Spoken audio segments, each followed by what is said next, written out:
Welcome to Fretboard TV. This episode is dedicated to our friend Jeremy Bowman. This is a story about a beer we are releasing in his honor called Bright Side of Life.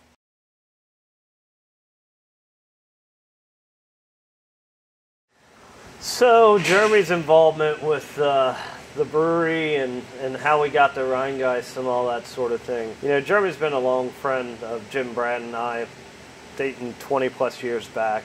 Jeremy booked bands, he bartended, he was a regular bartender for our shows, and so we really got to know Jeremy over the years based on our relationship as musicians with the bar managers. Jeremy was really well known among people because of his partnerships, not only in Jefferson Social over the years, but O'Brien's in O'Brienville, and then ultimately O'Brien's in Newport, which was a new restaurant him and his partner Jason founded.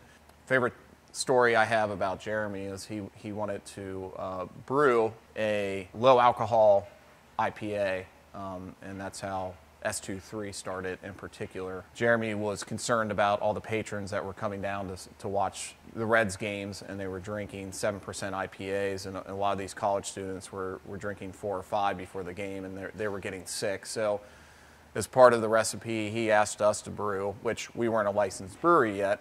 We brewed on a homebrew scale, and that beer became S23. And at the time, it wasn't called anything, just called Session IPA. And then we had the tragedy of Joe's brother, his untimely passing. So we named it in honor of his badge number, S23. So I started putting some recipes together. I was already making a bunch of IPAs at the time, but more like 6.5% to 7.5% IPAs. So I decided to just start messing around with some smaller grain bills to try and get the alcohol sugar content down and the alcohol sugar content down. Came up with a recipe that it had some Munich malt in there, which I really love Munich. I love the breadiness from it. It came around a 4.9% IPA out of the recipe. So we entered S23 into a local competition called Beer and Sweat, and it is the largest keg-only competition in the nation, I believe. And that beer took gold in the specialty IPA category, and then proceeded also to take Best of Show runner-up. After that happened, everything shifted over from Jefferson Social to this beer being brewed by Rheingeist, but with Jeremy's connections. And then we got to brew it on a large scale. I brought a couple recipes to Bryant and Jim from Rheingeist. Unfortunately, my brother passed away in late 2014, and Jeremy immediately wanted to do something for my family, and we took his beer and he called Bryant. And they tasted it, they loved it. Very citrusy, very fruit forward. And we had an event down at Jefferson Social, raised right around $10,000 for the event for Joe's brother, Sergeant Eric Serra. And then after that, it kind of took off. You know, it kind of was the catalyst for our brewery to be started.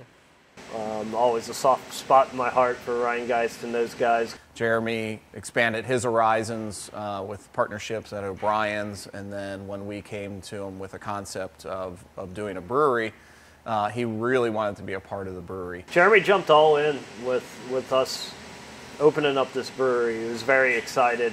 He was excited about the concept, and we really started to craft a beer based upon Jeremy's palate.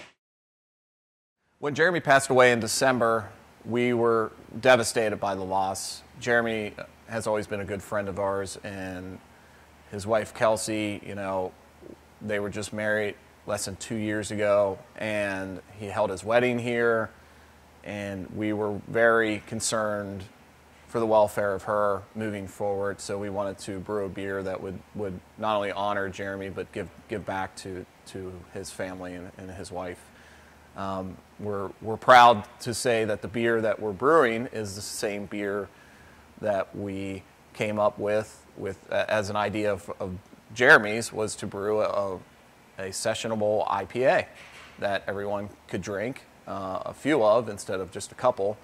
And that was a big thing of his, and we're re-releasing that original recipe as a beer called Bright Side of Life early March here in 2021.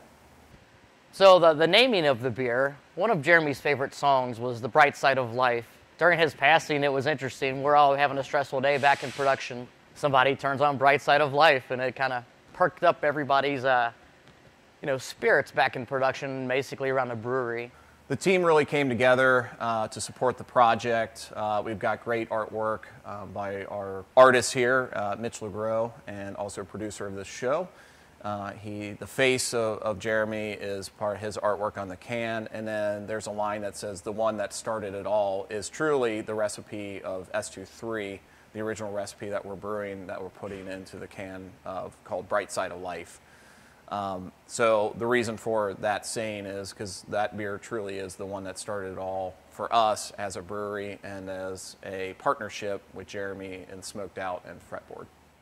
And this beer will mimic what we did with the beer the first time. A portion of all beer sales, 50 cents a pint in our tap room, and then other various draft donations out in the community and package donations.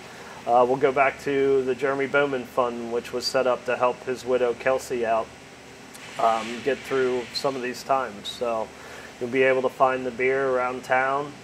All the usual suspects. Obviously, Jeremy was very well known and loved. Certainly all Jeremy's locations will carry it, O'Brien's and Jefferson Social and us, and a lot of bars around town. And then from a canning perspective, we decided to can it. I can't speak for our customers. We've not yet made those sales, but drink this beer and remember Jeremy and know that your purchases are going back to the family and a good cause. Can I hear some like alto or baritone voices? No, it's That real voice. This is terrible. This is terrible. That's good. Oh, that's good.